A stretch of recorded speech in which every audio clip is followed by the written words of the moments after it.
창세기서 1장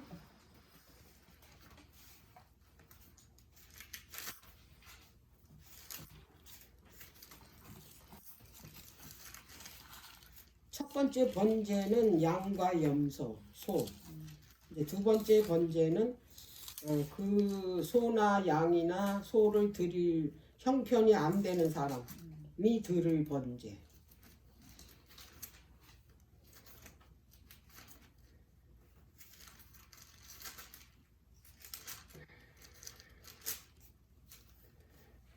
(14절서부터) (17절까지) 만일 여호와께 드리는 예물이 새의 번제이면 산비둘기나 집비둘기 새끼로 예물을 삼을 것이요 제사장은 그것을 단으로 가져다가 그 머리를 비틀어 끊고 단 위에 불사르고 피는 단 곁에 흘릴 것이며 멱통과 그 더러운 것은 제하여 단 동편 재버리는 곳에 던지고 또 그 날개 자리에서 그 몸을 찢되 아주 찢지 말고 제사장이 그것을 단잇 불 위에 나무 위에 살라 번제를 삼을지니 이는 화제라 여호와께 향기로운 냄새니라. 자, 새의 번제를 드리는 사람은 너무 가난해서 양과 염소를 가지고 올 수 없을 때 그의 형편에 맞게 그 새를 사라는 거예요. 새는 굉장히 쌌대 이때. 뭐 지금도 싸겠지만 지금도 닭 한 마리는 새보단 크잖아. 그래도 닭은. 근데 그거보다 더 작은 새. 그것도 새끼요. 응. 저것도 큰 애미가 아니고 새끼야, 새끼. 그래서 이 예물 드리는 것도 하나님께서는 각 사람의 형편과 그 상황을 따라서 그리고 믿음에 우리가 헌금 내는 것도 마찬가지. 그 사람의 형편 그리고 믿음에 따라서 드리게 하는 거예요. 어쩌고 정해놓는 게 아니에요.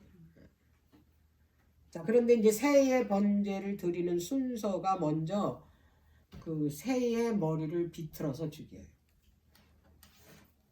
이거는 정말 그 잔인하게 죽이는 거예요. 이걸 비틀어서. 그래가지고 이제 단 위에다 이제 올려놓은대요. 그리고 이제 그 비둘기가 이제 그 피는 아주 짜다시 피해야 피가 나오는 거야. 새가 이게 너무 조그마니까. 그렇게 해서 그거를 이제 그 제단 곁에다 흘린대 이거를. 짜가지고. 그리고 이게 그 새의 날개 쭉지를 찢는데 양쪽. 근데 이게 날개 쭉지를 이렇게 찢는데 완전히 찢지 말라는 거야 이게. 그러니까 이쪽에 아예 떼어놓지 말라는 거야. 그러니까 뭐가 보여야 되냐? 심장이 보여야 돼. 그러니까 유대 전승에 의하면 이 칼로 이게 이제 몸통을 자르잖아요. 이게 찢어야 되는데 잘라 버리면 안 되니까 이걸 잘라서 이렇게 벌린대. 벌려가지고 이 심장이 이렇게 보이도록 하는데요. 이렇게 새의 심장. 그리고 그 심장을 소금에다 절인대요. 그런 다음에 제단 위에다가 그 번제를 올리는 거래. 그리고 이제 새를 이제 그 다 잘랐잖아. 그 머리는 비틀고 그 안에 이제 그 모이통이 있을 거야. 모이 주머니. 새는 모이 주머니가 있으니까 그거를 잡아 뜯어서 그 내장 더러운 거잖아. 내장이라 이거를 재버리는 동쪽에다 갖다 던져. 그냥 갖다가 버리는 게 아니라 이렇게 던진대 이렇게. 그러니까 이게 새의 번제는 각을 뜨거나 뭐 가죽을 벗기나 이러는 게 아니야. 이렇게 잔인하게 비틀어서 죽이고 그렇게 잡아 뜯어서 버리고 그렇게 하는 거예요. 왜 이렇게 죽이라고 했나? 새를 죽이는 방법 중에서 머리를 비틀어서 죽이는 게 가장 잔인한 거예요. 목을 비틀어서 죽이는.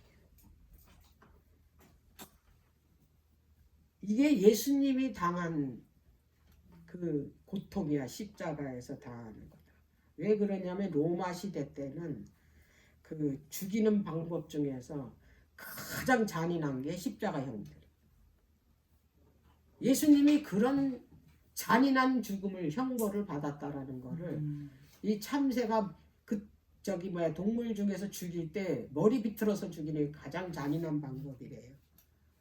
그게 예수님의 그 이 죽음에 이렇게 잔인한 방법으로 죽으신다라는 거를 이 새를 번제를 드릴 때 죽이는 방법으로 보여주신 거예요.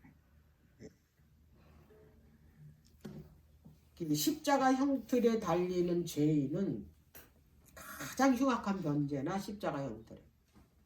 그리고 도망가는 그 도망자 노예나 십자가 형틀에 달지 일반 죄인들은 십자가 형틀에 안 달. 근데 예수님이 무슨 죄를 졌다고 그러세요? 어? 십자가 형틀에다 다냐고. 강도 짓을 했어. 무슨 짓을 했다고.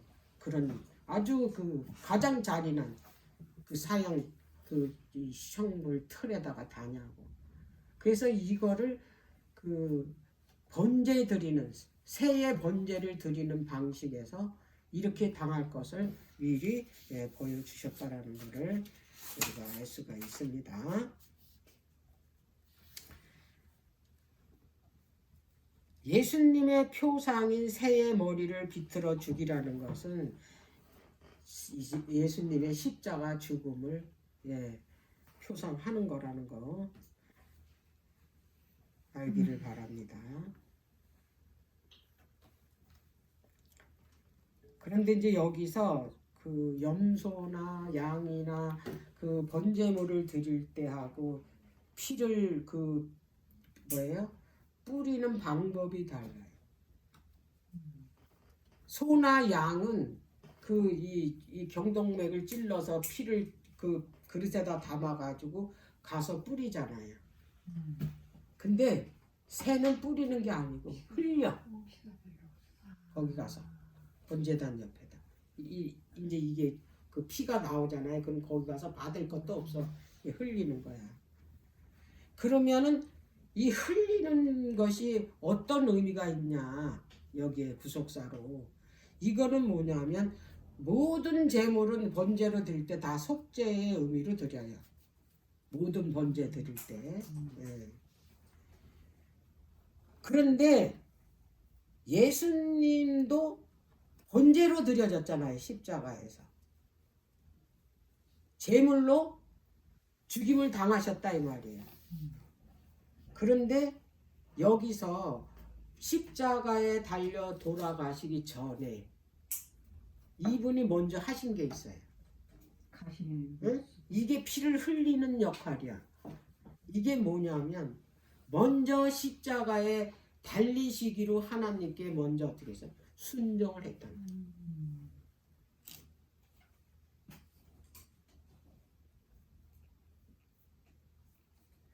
피를 흘리라는 의미는 예수님의 구속을 위해서 먼저 뭐 했다는 거냐면 순종했다라는 거예요. 그걸 의미한다. 그러면 이제 새의 심장을 보이도록 이렇게 가른 것은 어떤 의미가 있나? 이거는 이거 심장을 열어 보였다라는 거는 모든 사람이 보게 하는 거예요. 이 심장을. 하늘의 전 우주 거민들이 예수 그리스도가 인류의 죄로 심장이 터져서 죽는 것을 어떻게 모습을 그대로 보여주는 것을 뭐예요? 상징적으로 보여줬다. 예수님이 십자가에 달리실 때 십자가에 못 박혀서 죽으셨어요. 심장이 터져서 돌아가셨어요. 죄의 무게가 너무 커서 심장이 터져서 죽은 거예요. 그걸 뭐예요? 보여준 거예요. 이 가슴을 열어서 심장을 보이도록 가슴을 자른 것을.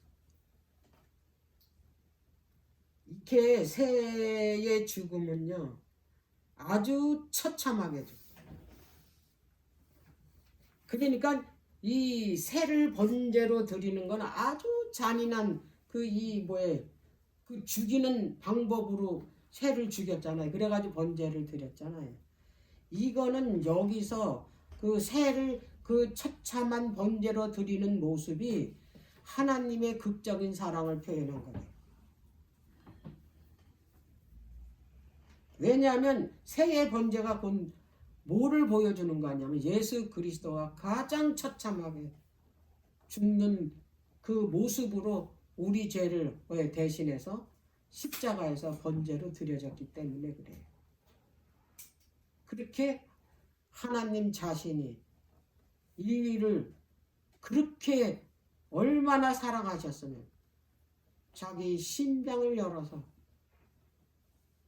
그렇게 보여줬을 거예요.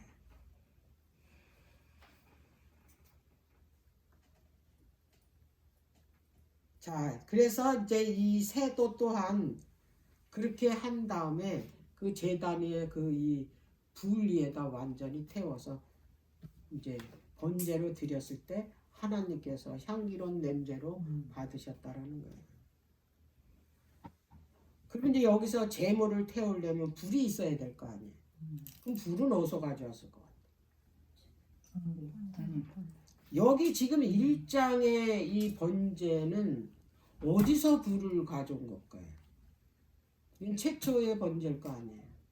하나님 응? 하늘에서 주신 하늘에서 자, 레위기서 1장 한번.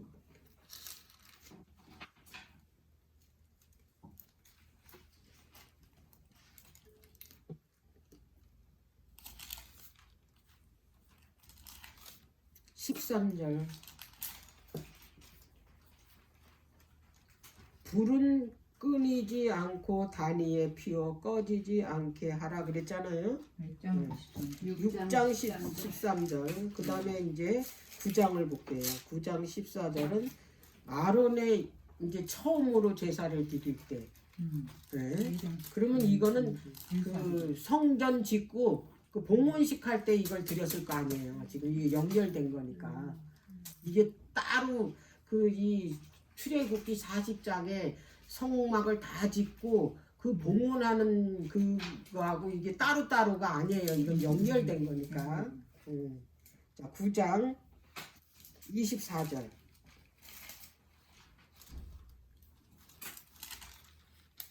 이거 아론의 첫 제사를 드리는 겁니다. 요 가정이 9장이.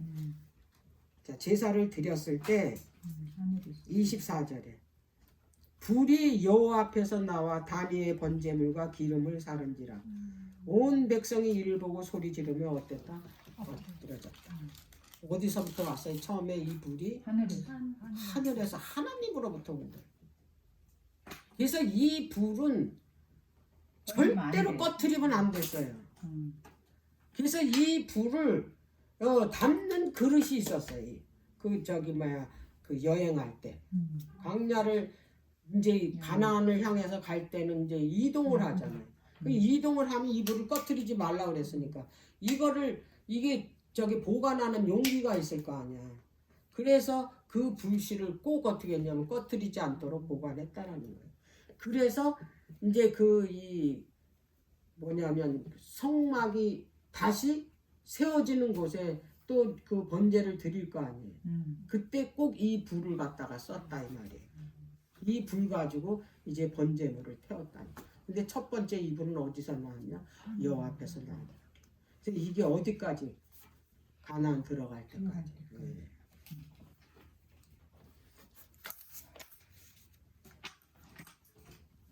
그렇다면 이제 이 제물을 태우는 나무가 있을 거 아니에요? 나무는 어떤 나무를 썼을 것 같아요? 아카시아 시트나무.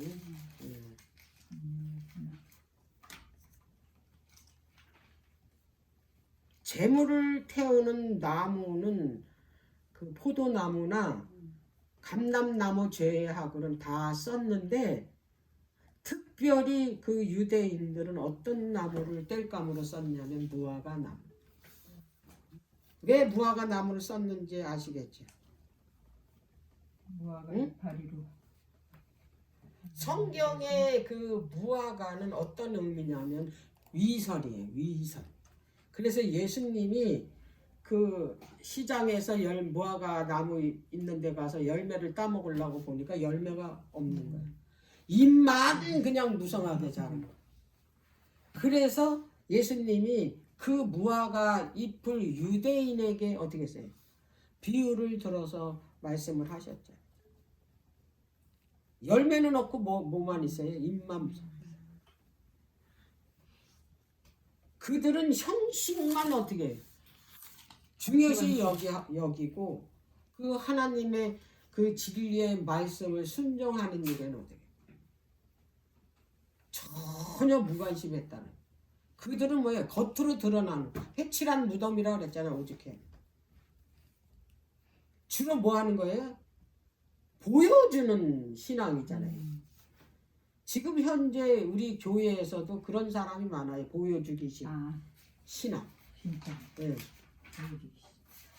그거를 뭐냐면 무화과 나무에 비유를 했다. 열매는 없는 거예요. 그래서 이 태초에 그 죄를 졌을 때 아담과 하와가 무슨 옷을 해 입었냐면 무화과 나무 옷을 해요. 왜 그러냐면 그들이 벌거벗은 거를 가리기 위해서.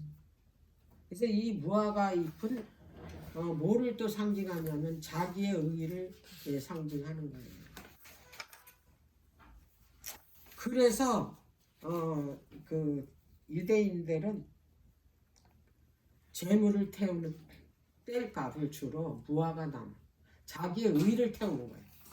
그 의미가.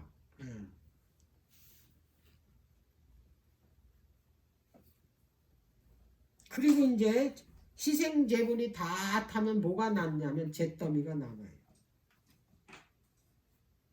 그래서 잿더미 그 쌓는 데다 갖다 버리잖아요. 그 희생 제물 태운 쟤는 쟤를 쌓는 그 뭐냐면 그 잿더미가 있어요. 그 버리는 곳. 거기다 갖다 쏟아 버리는. 그래서 그 잿더미는 그 뭐를 상징하냐면 잿더미를 볼 때 다 이뤘다라고 선포하는 의미랍니다. 그 잿더미가 완전히 뭘 했어요? 이게 그 희생 제물이 완전히 태워져서 죄가 나왔잖아요. 그러니까 구속 그 이 사업이 다 어떻게 됐다는 거예요? 이루어졌다는 얘기예요. 왜? 온전히 다 태웠으니까. 그래서 예수님이 십자가에서 운명할 때 그 요한복음 19장 30절에 보면 십자가에 운명하시면서 그 고개 떨구면서 하신 말씀이 다 이루었다. 그분이 제물로서 죄가 된 거예요. 그러니까 자기가 무슨 번제가 되냐면 온전한 번제가 돼서 완전히 태웠다.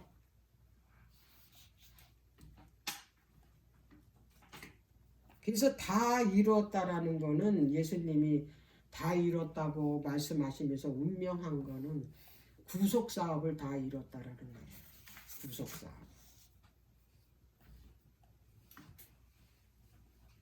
그 어떤 구속 사업을 다 이루셨나?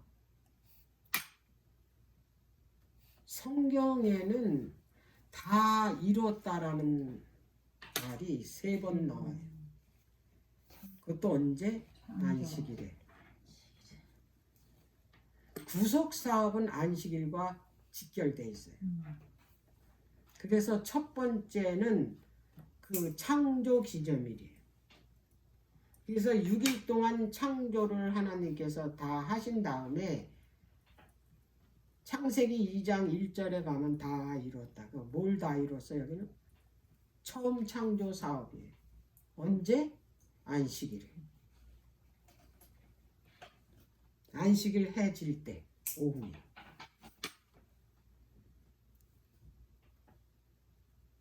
그리고 두 번째는 죄로부터 구속입니다. 그게 예수님이 십자가에서 운명할 때 죄로부터 어떻게 했어요? 구속을 끝냈잖아요. 언제? 똑같이 안식일 오후에. 그날 예수님이 뭘 하셨냐면 하나님의 나라의 기초를 세웠어요.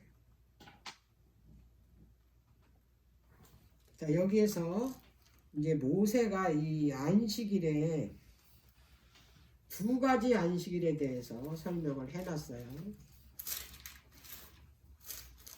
신명기 5장 보면 신명기는 그 하나님께서 말씀하신 율법을 재설교한 겁니다. 모세가 하나님께서 말씀하신 게 아니라 하나님께서 말씀하신 거를 반복해서 그 말씀을 그대로 설교하는 내용이에요. 자, 신명기 5장입니다. 그래서 하나님께서 출애굽기 20장 8절에서 11절에 있는 말씀을 여기서 뭐라 그랬나 한번 볼게요. 안식일 계명을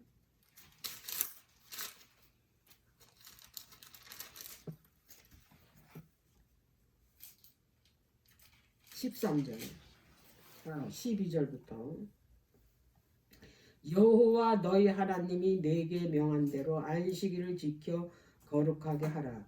엿새 동안은 힘써 내 모든 일을 행할 것이나 제7일은 너희 하나님 여호와의 안식일인즉 너나 내 아들이나 내 딸이나 내 남종이나 내 여종이나 내 소나 내 낙이나 내 모든 육축이나 내 문 안에 유하는 객이라도 아무 일도 하지 말고 내 남종이나 내 여종으로 너같이 안식하게 할지니라 그랬어요. 출애굽기하고 똑같아요. 20장 8절에서 11절까지 이 내용. 이 안식일은 무슨 안식일이냐면 창조 안식일을 기억해서 거룩히 지키라는 거예요. 근데 또 한 가지 추가했어요. 15절. 너는 기억하라. 내가 애굽 땅에서 종이 되었더니 이건 모세가 이건 추가시키는 거예요. 너희 하나님 여호와가 강한 손과 편팔로 너를 거기서 인도하여 내었나니 그러므로 너희 하나님 여호와가 너를 명하여 안식일을 지키라 하느니라. 이게 무슨 안식이래요? 구속의 안식. 애굽에서부터 뭐 한 거예요? 구원한 거예요. 뭘로? 유월절로. 이거를 그 신약의 요한복음에 와서 예수님이 유월절날 십자가로 구원한 그 구속의 안식일이라고.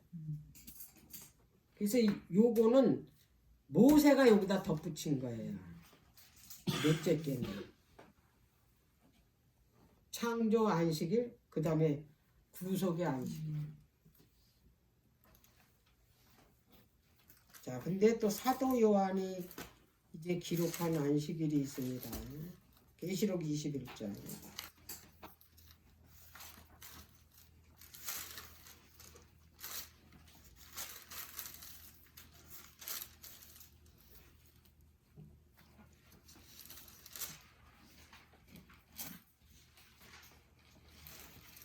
자, 1절 보겠습니다. 또 내가 새 하늘과 새 땅을 보니 처음 하늘과 처음 땅이 없어졌고 바다도 다시 있지 않더라. 이 하나님의 나라는 회복된 뭐예요? 하나님 나라예요. 이거는 완전히 이제 회복됐어요. 이 날이 이제 우리는 안식일이라는 것을 이제 알고 있습니다.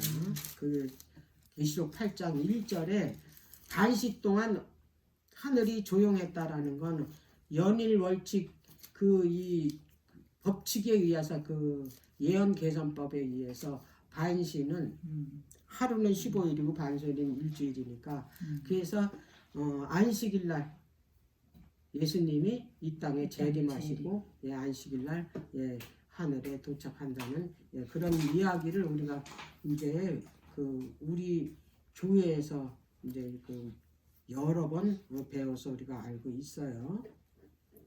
이 날이에요. 그날 뭐라고 말씀을 하셨냐면 5절 6절입니다. 보좌에 앉으시니가 가라사대 보라 내가 만물을 새롭게 하노라 그랬어요. 이건 뭐예요? 이제 회복됐다 이 말이에요. 이게 회복됐어 하나님의 나라가. 하시고 또 가라사대 이 말은 신실하고 참되니 기록하라 하시고 또 내게 말씀하시다 이루었도다 그랬잖아요. 나는 알페와 오메가라잖아요.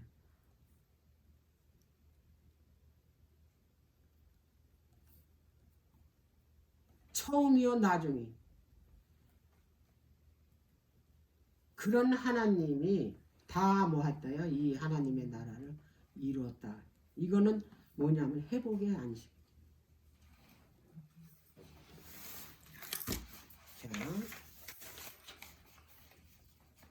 자 그렇다면 그 참회자는 이제 번제물이 이제 태워져 가지고 그 잿더미가 연기가 돼 가지고 하늘로 올라가잖아요. 그걸 보면서 이 죄인은 자기 죄가 뭐했다는 걸 알 수 있냐면 용서됐다라는 걸 알 수 있어요. 번제물이 뭐예요? 다 태워져 가지고 이제 그 이게 연기가 돼서 올라가잖아요. 죄가 돼 가지고. 그거를 자기 죄가 용서됐다는 걸 믿고 하나님은 그거를 뭐라 그러냐? 향기로운 냄새라. 자 그렇다면 이제 우리도 매일같이 그 번제를 드리는데 우리는 무엇으로 번제를 드리냐? 응? 우리는 예수님이 우리를 대신해서 희생 제물이 되셨다라는 걸 어떻게 해요? 믿음으로 알고 있잖아요. 그래서 예수님이 나를 위해서 온전한 번제를 드렸잖아 하나님께. 그렇다면 나도 어떻게 해야 돼? 하나님께 우리도 나도 온전한 번제를 드려야 되는 거야. 그 온전한 번제가 뭐라 그랬어요? 헌신이라 그랬잖아요. 온전한 헌신. 그러면 그 온전한 번제를 드리는 걸 예배를 통해서 드리는데 어떤 마음으로 드려야 되냐 이 말.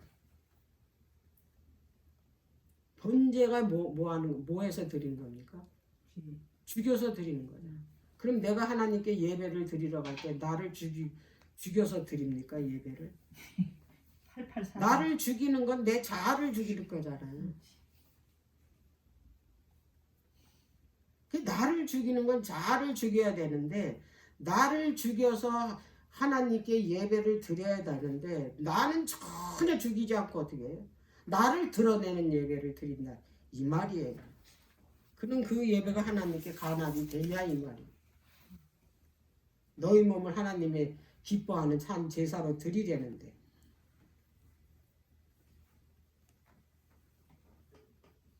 그러니까 현재 이 그리스도인들이 하나님께 예배를 드리는 것을 완전히 왜곡시키고 있다 이 말이에요. 예배는 있잖아요. 먼저 마음에서부터 하나님을 드려야 된다. 하나님께. 내가 몸으로 교회에 가서 예배를 드리는 게 그게 번제 드리는 게 아니야. 예배들이. 하나님께서는 먼저 어디부터 본다 그랬어요? 중심과 생각을 본대잖아요. 레위기서 1장에 번제 드리는 게 내장을 씻잖아. 속을 보는 거잖아. 속을 깨끗게 하는 거. 근데 우리는 그거를 왜곡시켰다 이 말이야. 그냥 몸만 가면 되는 줄. 거기 안에 앉아 있으면 돼.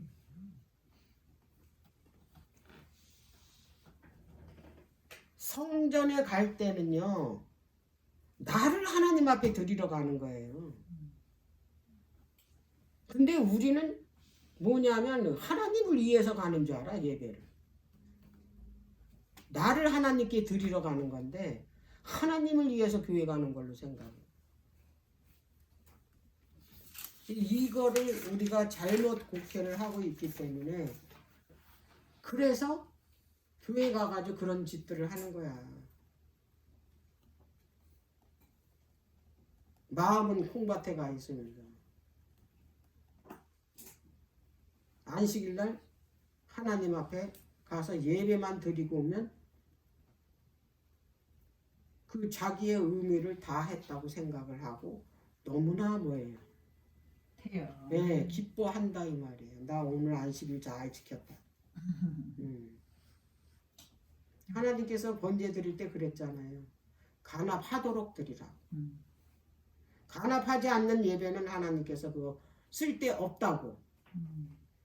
우리가 백낮 가서 안식일날 가서 예배를 드린다 그래서 하나님께서 그거 간합하지 않는 예배는 다 필요 없는 예배.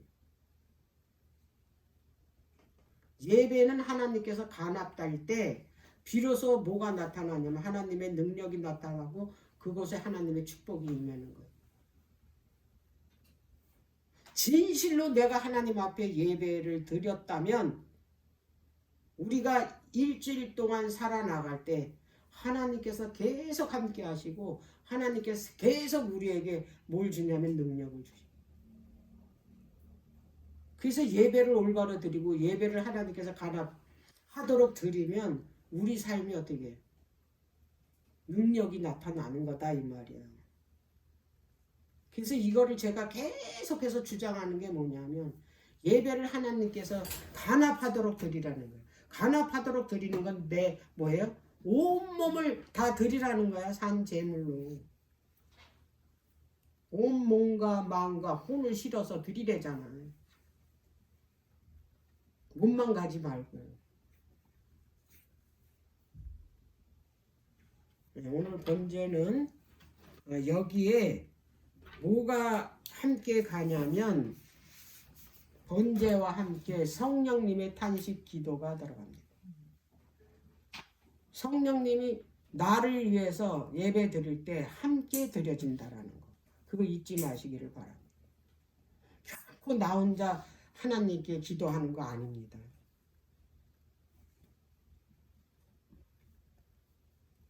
내가 너무 힘들어서 기도 못할 때 누가 대신 해주자면 성령님이 탄식하며 기도해 준다. 왜냐하면 너무 나의 형편과 사정을 아시기 때문에. 내가 하기 싫어서 안 하는 게 아니라 너무 힘들어서 지쳤을 때 성령님이 말할 수 없는 탄식으로 나를 위해 기도한다라는 거 잊지 마시기 바랍니다. 아멘.